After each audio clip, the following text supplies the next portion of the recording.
Donc, on a vu comment dériver un champ de vecteur dans la direction d'un champ de vecteur. C'est-à-dire en chaque point dans la direction d'un vecteur. Et on a obtenu ceci, que je vais noter. Voilà, ça c'est important. Je vais le noter là.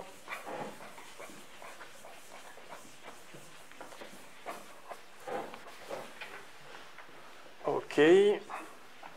Si on va faire vite, c'est jouable. Alors, donc je réécris ça. La dérivée, je vais le mettre avec des V, la dérivée,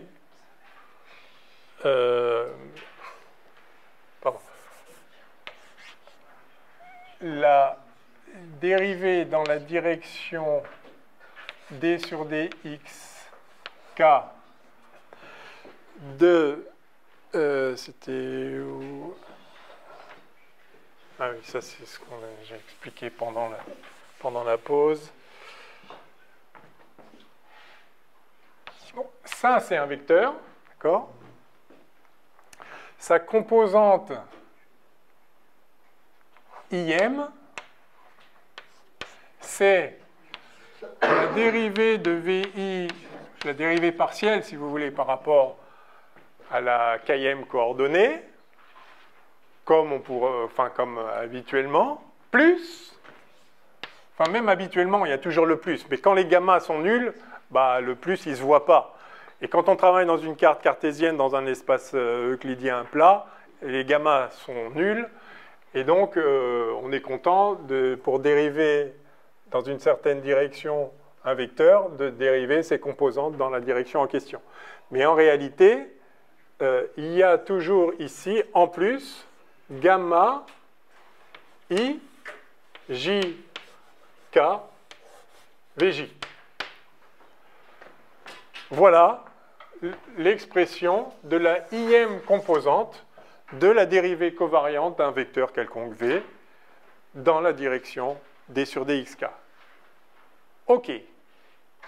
Alors, donc on sait, et de là, on sait dériver de n'importe quel champ de vecteur dans n'importe quelle direction, puisque maintenant, si au lieu de dériver dans la direction d sur dxk, je dérive dans la direction x qui vaut xk d sur dxk,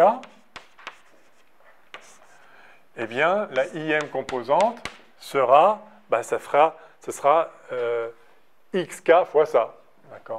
Donc ce sera xk d de VI sur dxk plus, pareil, hein, gamma I, J, K, VJ, xk. OK. C'est la même chose en utilisant ici la la C infini linéarité dans la slot du bas. OK, donc voilà comment on dérive un champ de n'importe quel champ de vecteur dans la direction de n'importe quel champ de vecteur. Bien. Maintenant, on voudrait dériver les champs de covecteurs. Je voudrais écrire nabla dans la direction x de oméga, où oméga appartient à gamma de t étoile m, c'est-à-dire est un champ de covecteurs.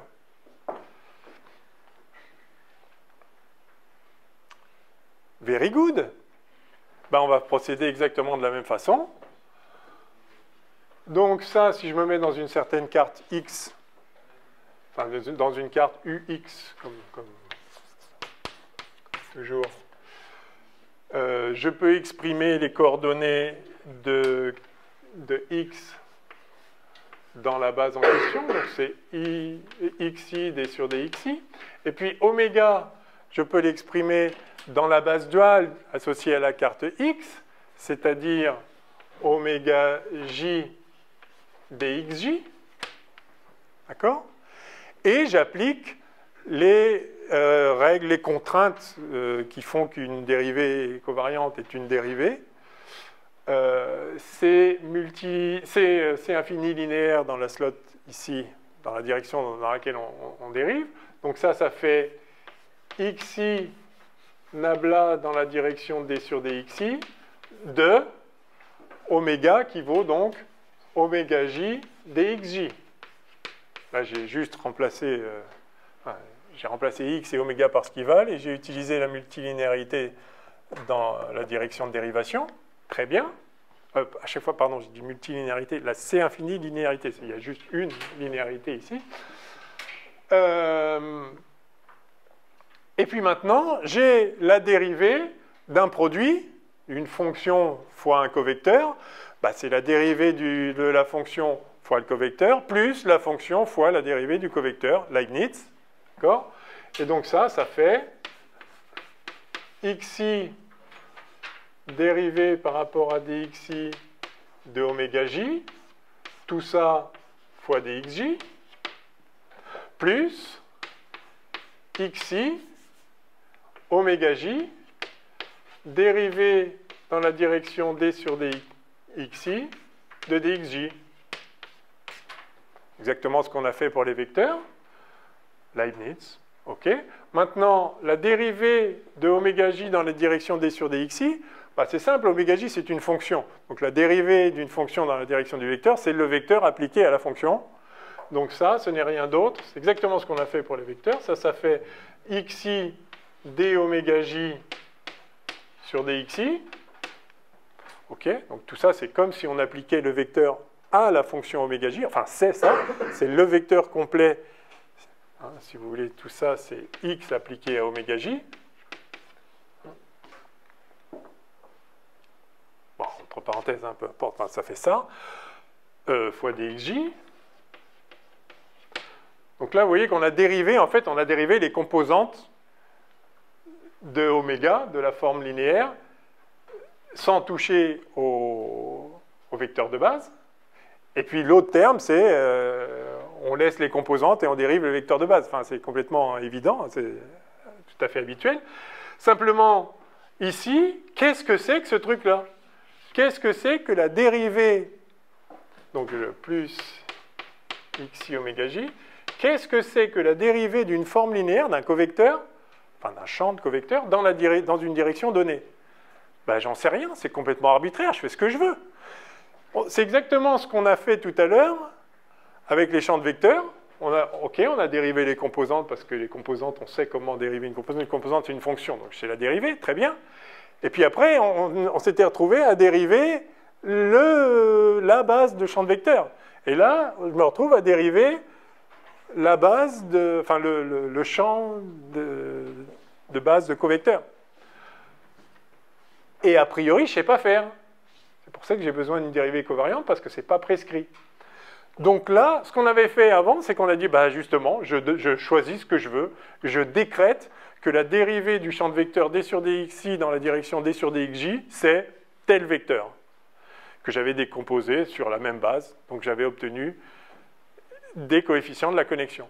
Là, a priori, bah, c'est pareil, je vais décréter que la dérivée du covecteur dxi, enfin du champ de covecteur dxi dans la direction d sur dxi, j dans la direction d sur dxi, c'est tel covecteur. Ça doit être un covecteur, je dérive un covecteur, j'ai un covecteur, enfin un champ de covecteur, donc j'ai en chaque point un covecteur. Et ce covecteur, bah, il s'écrit d'une certaine façon dans la base des covecteurs.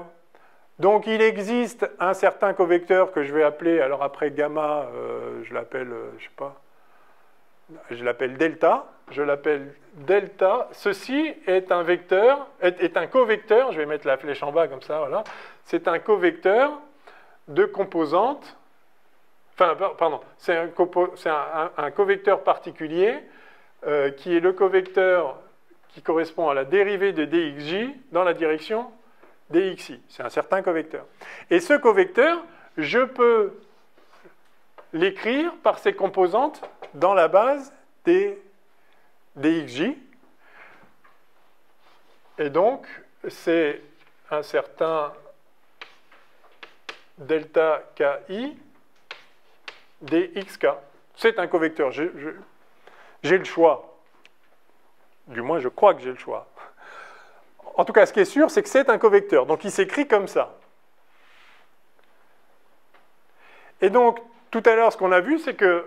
Alors, c'était des gamma, c'était les composantes développées dans la base des d sur dxk.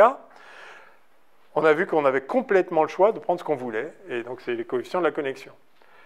Là, de la même façon, tout ce que je sais, c'est que ça donne un covecteur, donc ça s'écrit comme ça. Je peux mettre ici un indice x, parce que c'est dans la base x. Il y a des coefficients qui donnent ça. Maintenant, est-ce que j'ai le choix libre des deltas, ou est-ce qu'ils sont fixés par les contraintes que j'ai, de règles de Leibniz, etc. Et la réponse est, en fait, ces deltas, ils sont complètement fixés. Dès lors que j'ai fixé gamma, là j'avais le choix, j'étais obligé de dire qu'est-ce que c'est la dérivée d'un champ de vecteur dans la direction d'un vecteur. Une fois que j'ai fixé ça, alors en fait, je n'ai plus le choix pour les deltas. Et comment voir ça? Eh bien, en appliquant une des contraintes qu'on avait notées, qui est que si je dérive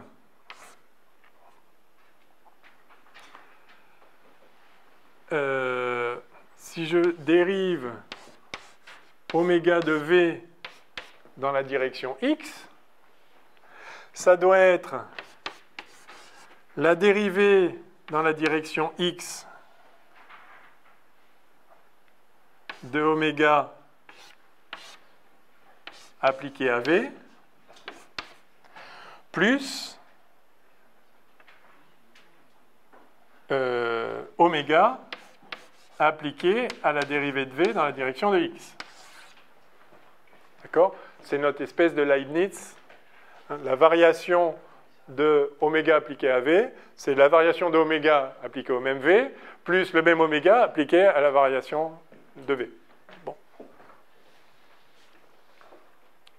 Et ça va nous donner un lien entre ces objets-là et les gamma, les coefficients de la connexion qu'on a déjà introduits. Pourquoi? Parce que alors ça, en fait, ça, on a dit, c'est la kème composante, pardon, oui, c'est la kème composante de la forme linéaire qui est ce truc-là. Comment on trouve la kème composante d'une forme linéaire? Hein? Il n'y a pas de produit scalaire. Mais voilà, on trouve la kème composante d'une forme linéaire en l'appliquant au kème vecteur de base, de la base duale. Du coup, c'est la même chose. Enfin, ça n'existe pas, mais...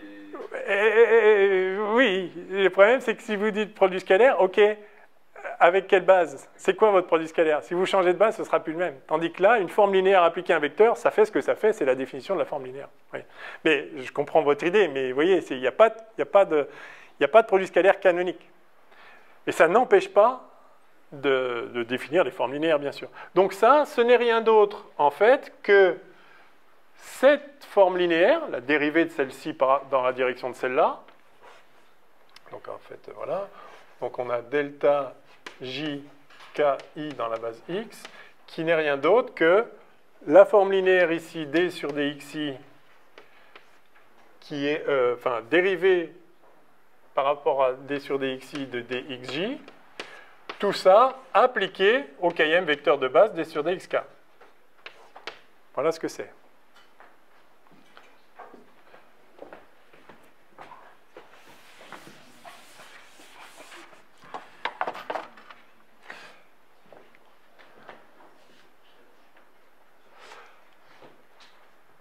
OK.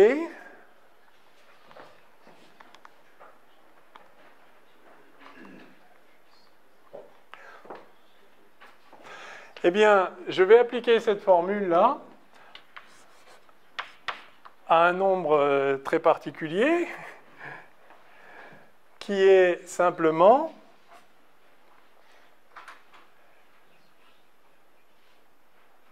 donc je vais prendre alors dxj appliqué à d sur dxi. Je peux faire ça. D'accord? Ça, c'est un cas particulier de ça. D'accord? Ça, c'est une forme linéaire particulière. Ça, c'est un vecteur particulier. OK? Oui? Juste, vous avez écrit quoi tout en bas après le triangle renversé? Nabla, d sur dxi de dxj. Donc ça, c'est une forme linéaire appliquée au vecteur d sur dxk. Hein? C'est ça qui permet d'extraire la kème composante de ce vecteur-là, qui est celui-là. Ouais. Ok, alors si je fais ça, j'écris la même formule. Hein. Donc, j'ai la dérivée de ce truc-là, qui est une forme linéaire appliquée à un vecteur. Donc, c'est ok, c'est une fonction, très bien. En l'occurrence, ça, cette fonction-là, on la connaît. C'est delta J. D'accord? C'est la base de Hall. Bref. Et donc, ça doit être égal à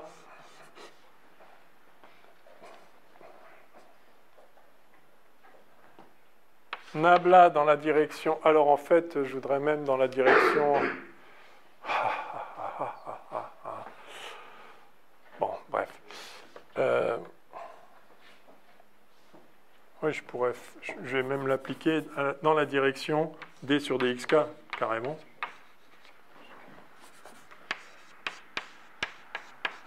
Okay. J'applique cette formule pour x égale d sur dxk, oméga égale dxj et v égale d sur dxi. Deux vecteurs et un covecteur particulier. Voilà. Donc ça fait ça, appliqué à dxj, tout ça appliqué à d sur dxi. C'est le premier terme. Je remplace x, oméga et v par ce qui valent ici. Ça, c'est très général. Donc, en particulier, on a ça, plus oméga. La forme oméga, c'est dxj. Appliqué à nabla dans la direction d sur dxk de d sur dxi. D'accord? J'ai juste écrit cette évidence leibnizienne pour 3 cas particuliers de x, oméga, v. Bon, bah, c'est formidable, parce que ça, du coup, c'est la dérivée dans une certaine direction d'une certaine fonction. Donc ça, c'est juste le vecteur appliqué à la fonction. Mais la fonction, c'est une fonction constante. Enfin, quel que soit i et j, soit ça vaut 1, soit ça vaut 0, c'est une constante. Donc ça fait 0, ça. C'est une bête dérivée directionnelle d'une fonction constante. Donc, quelle que soit la direction, ça va faire 0. Ça, c'est 0. Et ça, bah ça, par définition, c'est delta. Alors, c'est plus les mêmes indices. Ça, c'est delta i j, pardon, jik.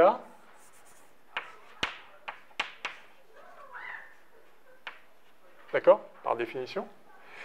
Et ça, bah, si vous retrouvez notre définition de gamma, bah ça, c'est gamma j, i, pardon, je dis j et j'écris j, i, k. Voilà. Donc, 0 égale delta j, i, k plus gamma j, i, k. Autrement dit, les deltas, ils sont totalement déterminés par les gamma. Si j'ai gamma, les deltas, c'est exactement moins les gamma en question, pour chacune des composantes. Donc ça, c'est formidable. Delta i, j, k dans la carte x égale gamma i, j, k dans la carte x, quel que soit i, j, k. Waouh, super! On n'a pas besoin d'introduire de fonctions arbitraires en plus. Une fois qu'on sait dériver les vecteurs, et là on a complètement le choix de ces fonctions-là dans une carte donnée, une fois qu'on sait dériver les vecteurs, on sait dériver les covecteurs, c'est donné avec, et évidemment on sait aussi dériver tous les tenseurs en procédant d'eux-mêmes, on sait dériver tous les tenseurs de rang supérieur. Oui? Si, j'ai dit moins et je ne l'ai pas écrit, c'est ça? Pardon, merci. Il me manque un signe moins. Voilà. Parce que l'un plus l'autre égale 0, donc l'un égale moins l'autre. Merci. OK? Voilà. Donc c'est génial. Si on a prescrit une dérivation des champs de vecteurs, on a automatiquement une dérivation des champs de covecteurs. Et comment on dérive un tenseur de rang... Alors, un tenseur de rang, je ne sais pas, de rang 1, 2. Donc, ça va être, donc je vais avoir la dérivée dans la direction x. Alors, pour voir le lien, je vais faire je vais l'appliquer à t, alors de rang 1, 2, donc ça prend une forme linéaire. Pardon, ça prend un vecteur et deux formes linéaires. Non, pardon, c'est le contraire. Ça prend, excusez-moi, une forme linéaire et deux vecteurs. D'accord? La dérivée... Alors, enfin, comment je fais? Je dis que ça, c'est Leibniz. Ça, c'est un nombre. Donc, je sais ce que c'est. Enfin, je sais ce que c'est la dérivée directionnelle d'un nombre. C'est la dérivée, enfin, c'est un nombre. C'est un nombre en chaque point, c'est une fonction. Donc, c'est la dérivée de la fonction dans la direction x. Ok, je sais ce que c'est. C'est xi, d sur dxi de la fonction. Très bien. Mais par ailleurs, je dis que ça, c'est la dérivée de t dans la direction x appliquée à tout ça, plus t appliqué à la dérivée de oméga, virgule v, virgule w, plus t appliqué à oméga, virgule la dérivée de v, virgule w, plus, etc. Et tous les autres, chacune de ces choses-là, je sais les faire. La dérivée de oméga, je sais le faire maintenant, avec le moins gamma. La dérivée de v, je sais le faire avec le plus gamma. La dérivée de w, je sais le faire avec le plus gamma. Et donc, ça y est, je sais dériver delta t. Enfin, je sais dériver t. Vous le voyez ou pas? Oui. Dites-moi oui. Ok, je mets donc ici de la même façon, dérivée dans la direction k de une forme linéaire oméga quelconque, et si je regarde, pardon, ça va être une forme linéaire à un indice en bas, la dérivée d'une forme linéaire à un indice en bas, donc la jm composante, ça va être d oméga j sur dxk, ça c'est ce qu'on vient de voir, moins gamma i j k oméga i. Donc voilà comment on écrit la dérivée covariante d'un covecteur, enfin, la jm composante de la dérivée covariante dans une certaine direction d'un covecteur.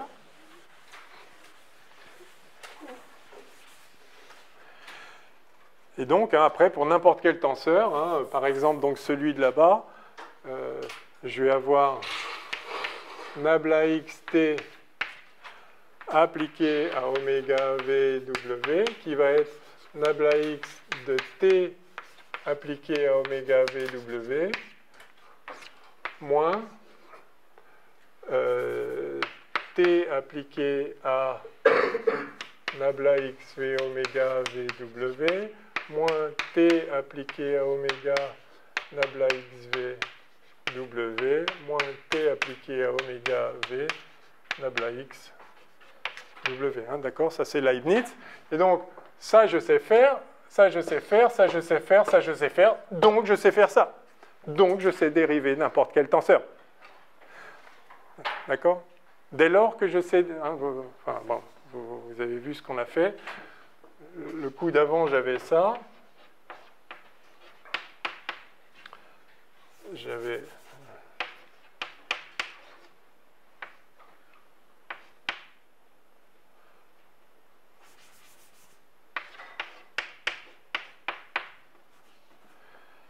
C'était... J'aurais pu le faire d'ailleurs comme ça. Donc c'est oméga de V moins...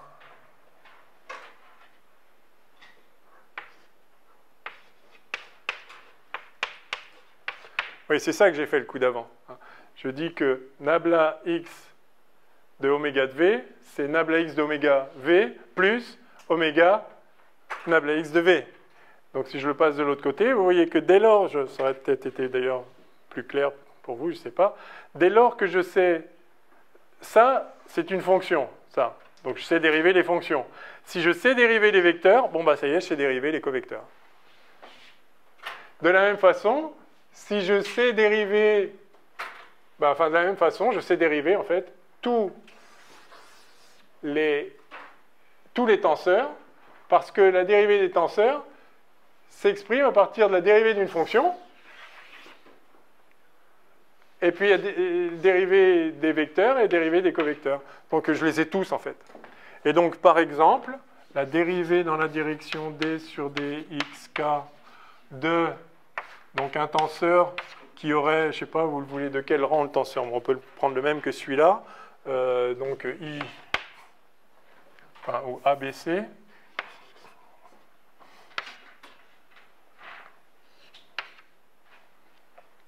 Eh bien, ça va être des ronds TABC sur des ronds XK, donc la dérivée des composantes, plus des gamma pour chaque indice du haut, moins des gamma pour chaque indice du bas.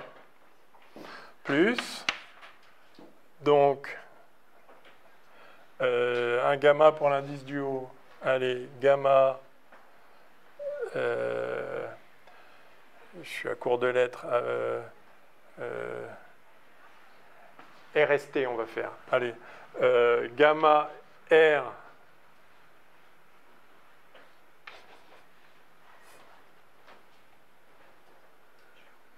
attendez, je suis perdu.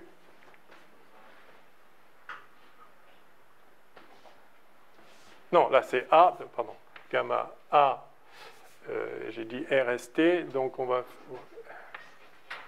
gamma K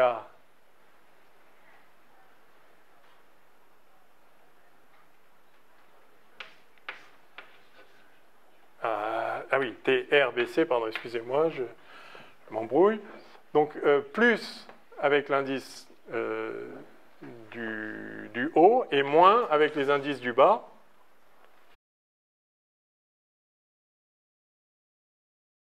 Il y a bien un K en bas partout et un A en haut et un B. Oui, non, mais c'est ça. Bon, excusez-moi, j'ai l'esprit embrouillé. Mais... Donc, en fait, on applique la même chose pour chacun des indices en haut. On rajoute un gamma.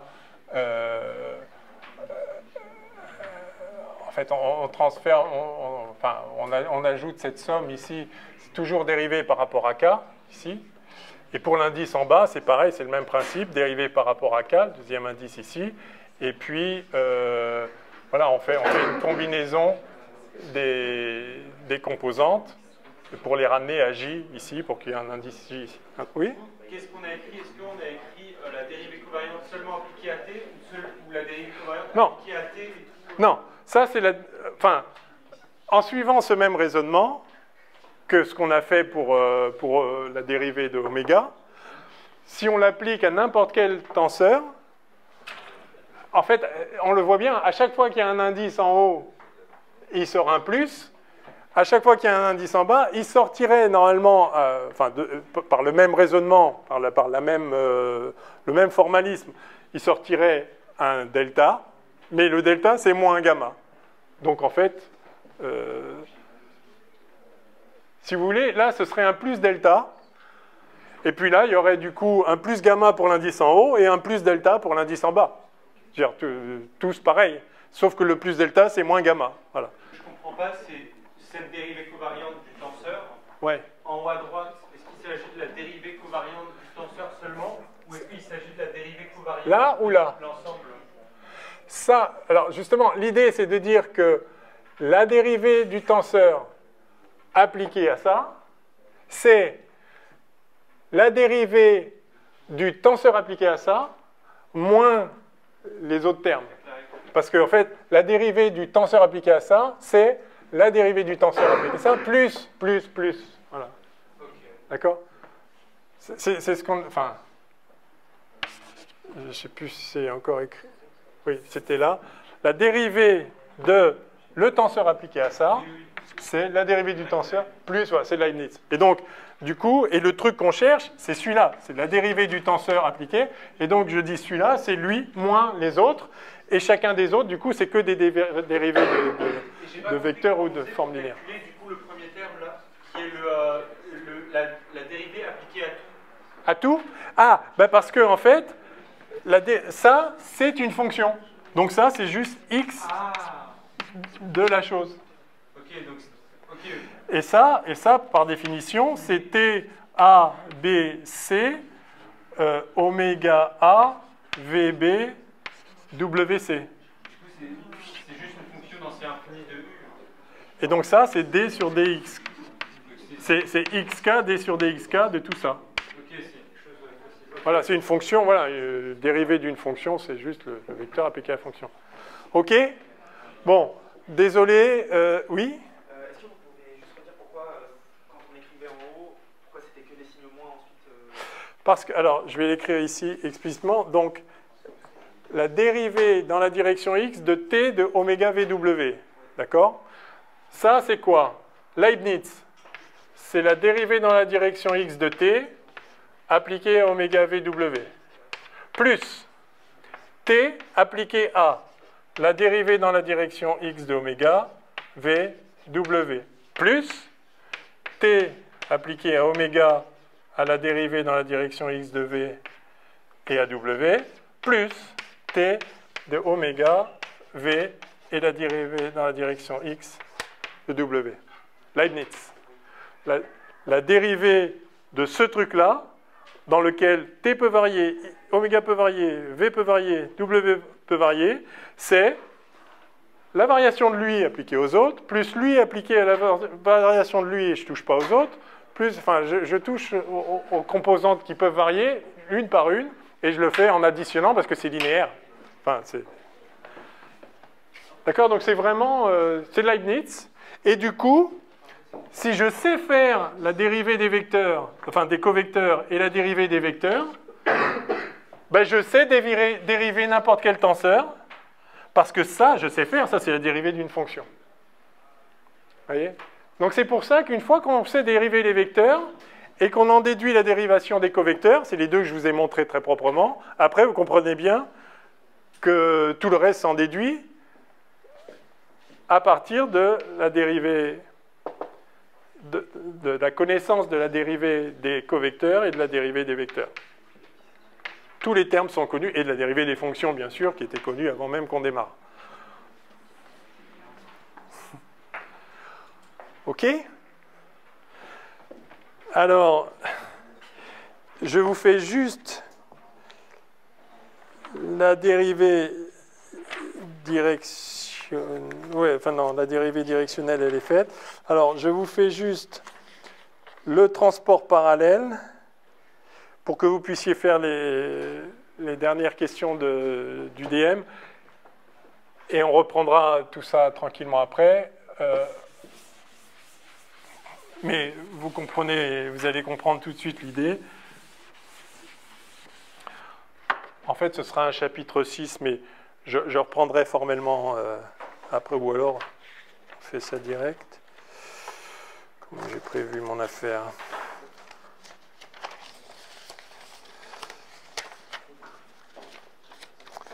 Ouais, je crois que j'avais prévu un chapitre 6 en fait. Mais je voulais faire quelques exemples. Donc, ok, je vais juste donner de façon un peu informelle, enfin non, de façon formelle mais rapide, la notion de dérivée covariante, de transport parallèle.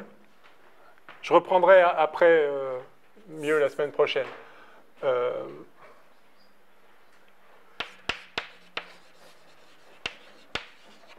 Transport parallèle.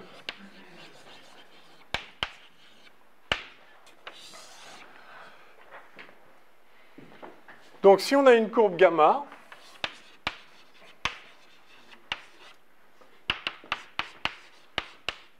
sur la variété, on dit, donc définition,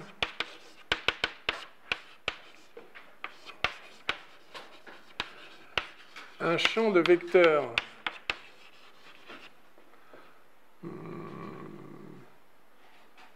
V.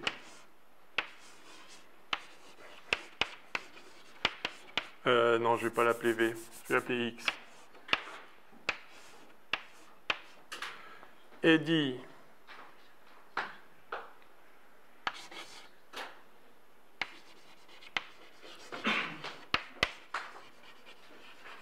parallèlement transporté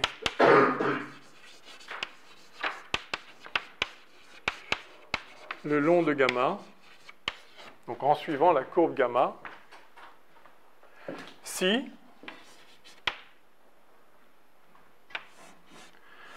la dérivée dans la direction de la courbe, c'est-à-dire long de sa vitesse,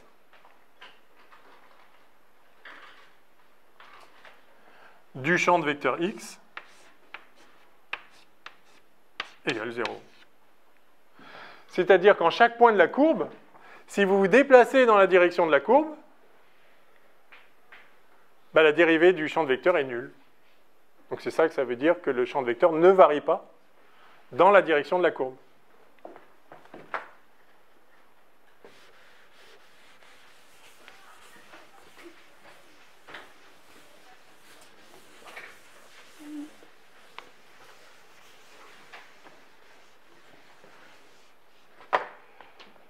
J'ai une courbe gamma, et j'ai un champ de vecteur.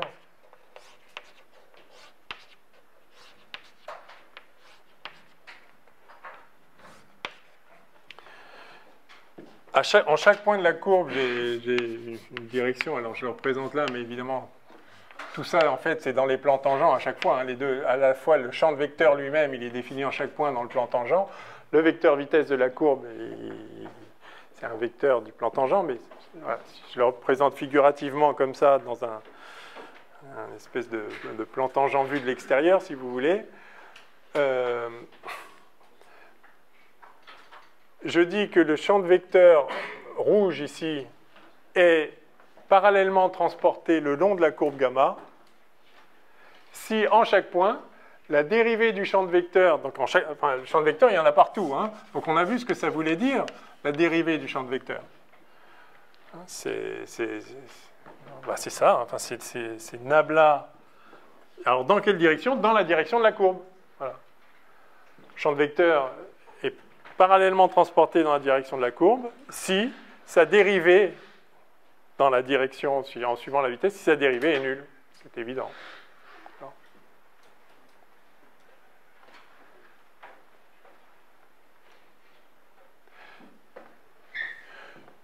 Donc j'ai une notion qui me permet de dire ce vecteur, c'est le même que celui-là, puisque je l'ai transporté le long de la courbe sans jamais le changer. Sa dérivée était toujours nulle. Donc je ne le change pas. Mais ça dépend de la courbe. Ça change. Enfin, rien ne garantit que si je suis une autre courbe,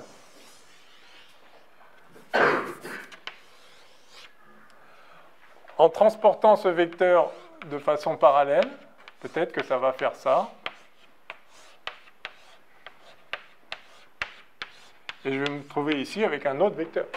N'empêche, ce transport parallèle est défini par rapport à la courbe. C'est-à-dire que je suis une courbe, si la dérivée du champ de vecteur dans la direction de la courbe est nulle,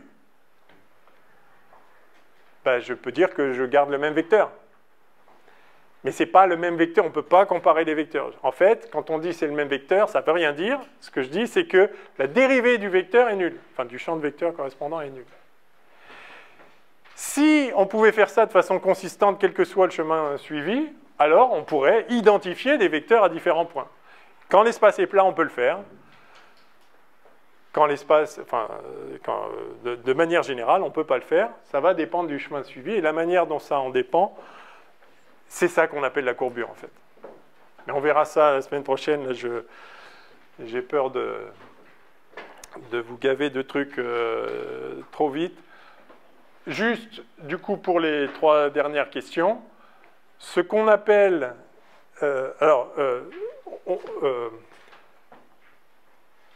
qu'est-ce que c'est qu'une ligne droite, du coup? Ben, c'est une ligne dont le vecteur vitesse ne varie pas le long de la courbe. C'est une ligne, donc une ligne droite,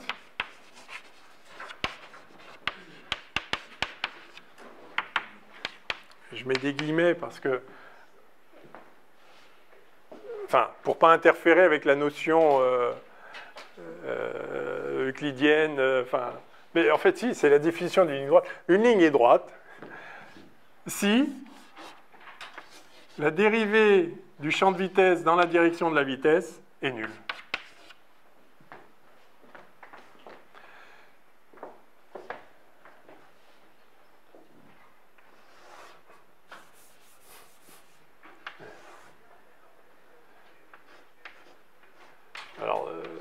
euclidien, ce serait ça, quoi.